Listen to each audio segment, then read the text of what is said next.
So whether you eat or drink, or whether you do it all for the glory of God. Hi, I'm Christine Joy Ramos, 43 years old. I'm a dance teacher and a barangay counselor. Sobrang thankful ako, may ganito akong talent, pinagkaloob to ng Panginoon sa akin. Bata pa lang ako, mahilig na talaga ako sumayaw. Wala ako nararamdaman na lungkot every time na nagsasayaw ako. Parang walang problema sa mundo. From a dance teacher, naging barangay counselor ako. Dahil hindi pa man din ako public servant, talagang nasa puso ko na yung tumutulong sa mga tao. Since ang hawak ko health committee, sinishare ko ang benefits ng MX3 sa aming barangay dahil ito ay magandang nadudulot mismo sa sarili ko, so kaya kong pagpatunayan ang kagandahan na naidudulot ng MX3 sa katawan ng tao. So yung MX3, sobrang okay siya sa akin. Feeling ko, nakakapagpataas siya ng energy ko every time nasasayaw ako. So hindi na siya mawawala sa araw-araw na buhay ko. Hindi ako titigil sa pagsasayaw, hindi rin ako titigil sa MX3 hanggang sa pagtanda ko rin. MX3, ikaw ang the best dance partner ko.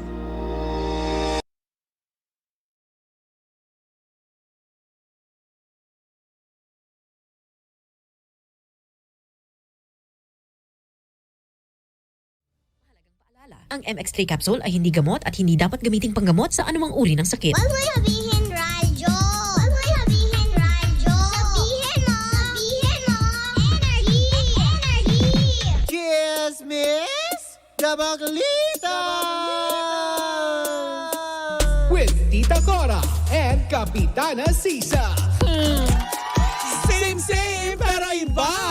Kayo patuloy pa rin pong nakatutok at nakikinig sa number 106.7 Energy FM. Panggawag mong sabihing radyo. Sabihin mo! Yan! At syempre sa lahat pa rin po ng mga patuloy na nakikinig, lalong-lalo na ang mga public utility vehicles. Ayan, yung mga e-buses talaga, yung mga bagong buses natin na medyo mini buses kung tawagin. Oo. Yan, may mga radyo dyan. Balita ko, marami din nakikinig. At syempre, ang mga UV Express ng Pasig Quiapo, hello po sa inyong lahat dyan. Yung mga green buses, no? Yes, sa Pasig Mega Market. Hi po sa inyong lahat dyan. Yes, yung mga papalabas din po ng Metro Manila habang umaabot pa dyan sa Pampanga ang ating signal. Naririnig nyo kami dito sa Energy FM. Mare batiin ko lang din ang aking mister na ngayon na naghahanda ng sotanghon. Ay, bakit? Pinagluluto niya ako. Ganun? Sotanghon, bakit? Gusto ko ng sabaw. Akala ko may Ay. pailaw kayo mamaya sa bahay. Walang ganan! Hindi kasi ilang araw na nagsasampa na siya sa ano. Kanino? Hindi sa kanino, sa barko. Iiwanan na naman niya ako mag-isa. Wag kang umarte. Di ba sabi ko nga sa'yo, walang maarteng kalabaw. Hayop. Tamang-tama, naka-brown ka today. Oo nga. Alaga. Brown din si Lindsay kanina. Si puti. Batibot. Puti. Alam mo, sabi sa akin ng may nag-message sa akin kahapon, hindi ka sambalyeno or sumbaboy. Sumba ka daw. Okay na? Happy? Okay na? Happy? Lait na lait ako Hindi ko kinakaya, grabe. Happy? Happy kayo? Happy doon? Okay Oo. na. Pero Mare, eto Mukhang hindi magiging happy. Hindi, mukhang hindi nga magiging happy. Mukhang galit na naman to. Oo. Bumubula na naman ang bibig. Charot. Hindi naman bumula. Hindi siya kasing inis niya nung Oo. Kasi Mare, di ba nagbigay nga ng pahayag na itong si Bea Alonso? Nagbigay na siya ng pahayag. Kahapon, di ba? Hindi, nung isang araw. Kahapon. Tama. Nung weekend. Nung Tama. Sunday. Sunday. May post na si Bea Alonso kung saan doon sinabi niya na meron siyang mga taong hindi binigyan ng consent. Pero naglabas ng balita na talagang hiwalay na nga sila nitong si Dominic Roque. Ngayon Mare, una, di ba, nasisi nga si Tito Boy na sinabi nga na si Boy Abunda yan kasi siya nagsabing hiwalay na sila. Madami. hindi lang Diba? naman si Tito Boy. Pero kay Tito Boy kasi nagsabi na yung confirmation, alam mo naman syempre, Oo. credibility-wise, Correct. Boy Abunda tayo makikinig, Oo, di ba? naman, oo. Ngayon, Mare, edi may mga tinamaan. Bakit hindi sila na-acknowledge? Ganon. Et, hindi pinangalanan. Blind item kayo.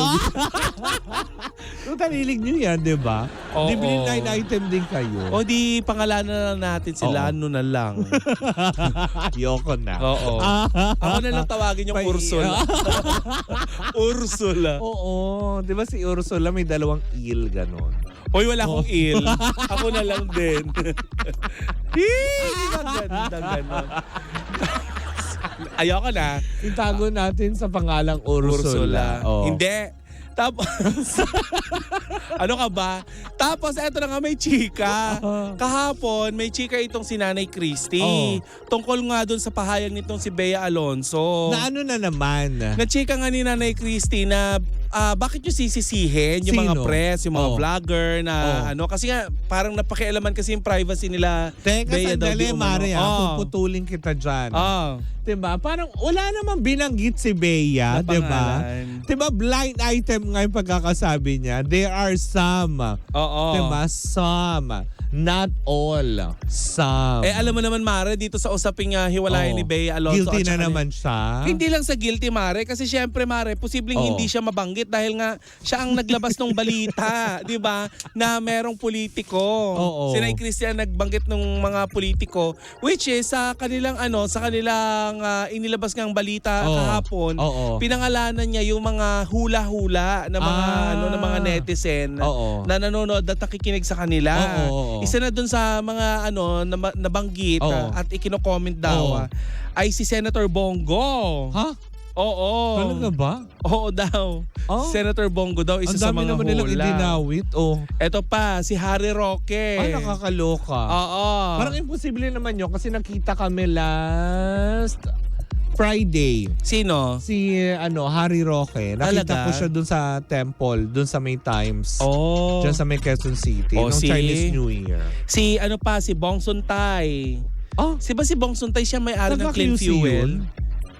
Sa QC yung mga suntay, kilala ko yun. Oo. Oh, alam ko taga Diba? QC. Politiko din comment yan. down below. Alam ko politiko yan from, kilala yan sa QC. Oo. Si Congressman Bong Salceda. Ayan, isa rin sa mga nadadawit. Oh, tapos? At eto pinakalas na loka ako dito. Oo, Isa sino? daw to sa mga sabi ni Nay Christie ay parang hula sa kanila. Oh? Na baka yun yung yung politiko. Oh, sino daw? Anak lang naman, Mare, ng ating kasalukuyang presidente. Sino? Si Congressman Sandro Marcos. Ah, ang layo naman. Kasi Mare, 'di ba, bali-balita pa rin ngayon Oo. na na politiko nga yung nagbigay. Ang dami naman nilang idinawit ang pangalan. Yung mga netizen na nagme-message kay Nanay Oo. Christie. Ngayon, Mare, ayun Oo. nga, nilinaw ni Nanay Christie na hindi naman daw ito or wala daw ito hindi daw sa mataas Hindi o daw mababang kapulungan. congressman, oo. Hindi daw sa Senado. So, saan? Oo. Kapitan? Oo. Baka hindi. Presidente ng association. Homeowners Politiko. Association. Politiko Bakit politics pa din yun Sa bagay. Malay mo naman, head ng DSWD. Oh, O ganun. hindi, hindi si Senator, Senator, Oo. si Secretary Erwin Tulfo. Diba? Secretary ba siya? Hindi ko alam eh. Pero siya ang head ng ng DSWD. Hindi ba DepEd? Hindi hindi tayo sure. Si Huwag tayo Vice President Sara Duterte. Sa DepEd Oo. pala. Na-appoint. Yes. Pero yun na nga, Mare, balik tayo dun sa sa pahayag ni Bea Alonso. Wala naman din siyang pinangalanan. Wala. Bakit Pero din kahapon galit na- parang disappointed nga si Nay Christie. Dahil Dahil nga hindi dun siya sa na-mention. Hindi, dahil dahil nga dun sa sinabi ni Bea na may mga hindi siya binigyan ng consent na ilabas yung balita. Oo. Sabi naman na paliwanag naman doon ni Nanay Christie, Na? public figure kayo ang nagbigay or nag-open ng sarili nyo sa Oo. publiko. Oo. Ganon kaya may mga komento yung mga So mga parang tao sa sinisisi inyo. niya si Bea, ganon. Tsaka si Dom. Parang back to you, ganon. Oo, ganon ba? Oo. Mga ganon ang mga chika ni Nanay Christie kahapon. Ganon yung mga hanas niya. Oo. Ngayon, Mare, may mga Kasi naman, Bea, next time pangalanan mo. Itag mo. Parang hindi nagtatampo. Itag mo na lang. 'Di ba? Pero Mare, alam mo, may mga netizen nga talaga na Oo. minsan may mga natutuwa, minsan Oo. may mga hindi. Hati Correct naman talaga ang ano ng mga netizen. May mga naiinis nga kay Bea kasi sinabi na masama ugali. Oh? May naiinis kay Dominic Roque kasi ang sabi nila, ano daw, parang Dahil kumita yung tao, Oo. dahil alaga ng kung ganito, ang Oo. daming ganyan, hindi nyo naman napatunayan, puro Oo. kayo spekulasyon. May mga galit din kay Nanay Christy, may mga galit din kay kay Tito Boy at sa mga Lahat iba pang na lang. Oo, 'di ba imbis na damayan na lang natin yung mga tao kasi Oh. kagaya ng interview ni Tito Boy, hinihingian siya kahapon ng pahayag. Ang sabi ni Wala na, hindi na siya nagsalita. Sabi ni Tito Boy Mare, hindi na ako magsasalita kasi alam ko yung pakiramdam nga nung taong parang nasasaktan. Oo. Para magbigay pa siya ng ng idadagdag na na ikasasakit, na nakalooban. na pahayag. Kasi alam naman natin Mare, yung sinabi ni Bea Alonzo na may mga ilang tao na na naglabas ng mga pahayag Oo. na hindi naman namin binigyan ng consent. Syempre masasabi ng tao kasi may pinagdadaanan siya eh. Correct. May mga tao talagang ganyan na Hindi kapag naman sinabi na, oy Tita Cora, isa ka sa walang hiya. Oy Kapitana Sisa, ikaw. Wala naman ni-name drop na ganyan. Bakit react kayo? Diba? Samantala Ewan kay nanay. pagka yung ibang nagba-blind item, nagre-react ba yung mga artistang to? Witty-tit. meron daw, may mga sinasabi si nanay, minsan tatawagan siya, ganon. Ganon. Pero yun na nga Mare, hindi naman siguro meant ni Bea na na sisihin ng press. Oo, wala. At saka nanawagan naman siya Hindi, kasi siguro tama ka din, Mare. Kaya naman na sinong taong nandun nasasadlak sa, alam mo yun, may dinaramdam ka na nasasaktan ka dahil naapi na yung isa, tapos inaapi nyo rin yung isa, parang syempre, out of that emotion, sometimes makakapagsalita ka ng mga mabait pa nga yung sa lagay na yun eh. 'Di ba? Very educated pa rin yung palabas ng statement nila. Hindi kagaya nung iba na mabuti kung binanggit na napakawalang hiya. Oo. Na napakaano nyo. Oo. 'Di ba? Lalo na kung Mga kay Tita demonyo ka. halimbawa na ganyan. lang kung kay Annabel Rama mo gawin yan, di ba? Baka mamaya, suguring Oo, ka. diba? Pero alam mo, both side naman ay may point. Si Nanay Christy may point eh. Oo. Dahil syempre press siya, di ba? Trabaho niya na maghatid ng balita at saka ng mga Press, ganun impormasyon. yung pinipindot. Ba yun? Buzzer yun. Ano pindot-pindotin mo si Nanay Christy? Ganon-ganonin mo? Syempre hindi. Hindi, naiintindihan din naman natin si Nanay Christy kasi nga syempre trabaho niya maghatid ng balita at impormasyon. Talaga ba? Pero yun nga lang Mare. Hi! Pero yun nga lang Mare, may mga impormasyon na syempre siguro gusto ni Bea i-keep na lang muna. Oo. Yung mga ganon. Pero yun na nga, nandyan na yan, kumalat na yan. Oo. Alam na ng mga tao kung ano ang nangyayari. Yung mga taong nasasaktan, gusto nila i-keep, ganon. Tapos yung iba naman, gusto ispluk-spluk, ganyan. Diba? Minsan balansehin din naman natin. Kasi tao din naman itong mga to. Diba? Sa bagay, Mare, may sabi din naman ni Nanay Christy, Oo. parang syempre dahil nga public figure sila, ganyan. Eh siya din naman public figure na din, diba? Oo, si Nanay Christy. Dapat sometimes, inaalam din niya yung Sa ano, pakiramdam. si Nanay Christy din, pag-usapan din natin si Nanay Christy. Ano? Na maging figurine. Ganun. Public figurine. Walang yaka. Ginawa mo siyang figurine. Hindi, ang ibig ko naman sabihin na since ang gagaling na yun sa kanya, dapat alam din niya. Kasi Yung totoo pakiramdam. naman personality na din siya. Alam na rin niya yung pakiramdam kung paano. Dumaan din siya sa mga ganyan. Dapat naiintindihan din niya si Bea. Hindi yung tipong, kasi yung iba, aminin man natin Mare, di ba? Nadagdagan na yung kwento.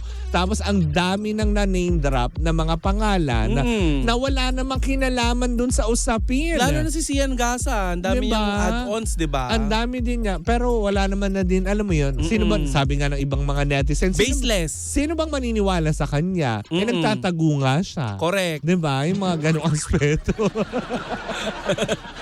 Correct, nag-hide and seek. Diba?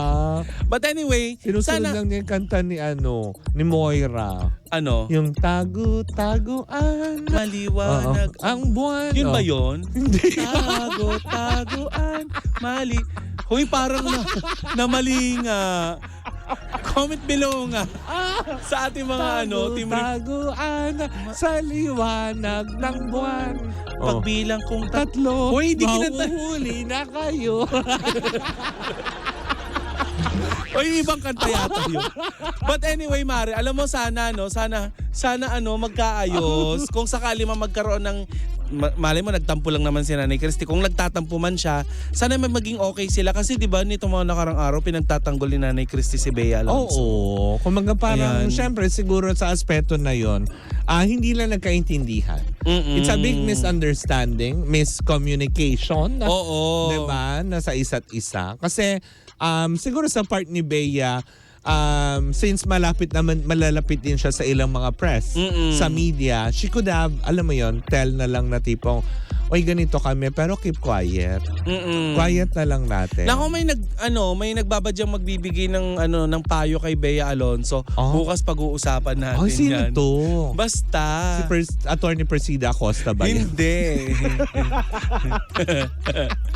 Ay, hindi ko Maghahatian din ba sila ng property? Hindi. Basta tinag May siya ng isusoli mga din ba kotse? tinag siya ng mga netizen na tinawag na dugyot. Ay! Naku, sino kaya ito? Basta bukas pag-uusapan natin. Ay, naku, nakakalo. Minsan ang harsh din ng mga netizen. Dugyot? Oo. Ano Basta bang dugyot na bukas yun? na natin pag-usapan. Naku, O gusto mo na pag-usapan Huwag ngayon? na, Ma-overtime na tayo. Napapaisip na ako. Well, sama-sama natin Oo. pakatutukan niya kung sino man yung dugyot na yun. Tinawag lang ng mga netizen pero hindi naman siya dugyot. Mukha nga siyang Barbie. Talaga ba? Oo. Barbie doll na. Na hiwalay sa Pinakulang, asawa. ganon. Hiwalay sa asawa. Iba yun. Ganito yung Barbie doll na tinutusok ng karayo. Tusok-tusok. Budol doll. Well, sama-sama natin makatutukan niya bukas. Hindi ka na kinakaya. Diba? Sa araw ng mga puso, usapang dugyutan na mag-uusap. Usapang dugyutan tayo bukas. Correct. Well, in the meantime, muli ba ako sa Kapitana Sisa? At ako naman pong hindi magiging dugyot na si Tita Cora. Eto pa rin ang Baklitas! Woo, woo, woo! At tuloy-tuloy pa rin po ang ating tugtugan. Siyempre dito po lamang yan sa number 1 on 6.7 Energy FM. Panggawag mong sabihing radyo. Sabihin mo,